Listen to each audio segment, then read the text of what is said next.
তুমি কে আমি কে তুমি কে আমি কে তুমি কে আমি কে সেই প্রশ্ন আমার বিশ্ববিদ্যালয় প্রশাসনের কাছে একটার পর একটা ধর্ষণ হয়ে যাচ্ছে।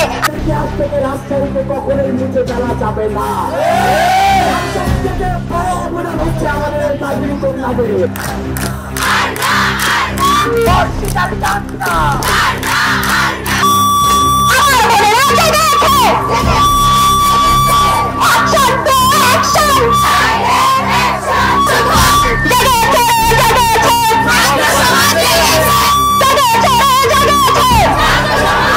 আমাদের একটাই দাবি, ধর্ষকের ফাঁসি দিতে হবে।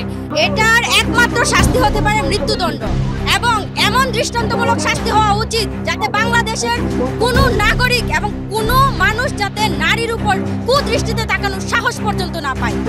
আমরা আজকে আসছি, আমরা দেখছি যে মাগুরায় 8 বছর বয়সী এক শিশুকে 3 নরপশু মিলে কিভাবে ধর্ষণ করেছে। আমরা আসছি ইন্টারিম সরকার যেন তাদের সর্বোচ্চ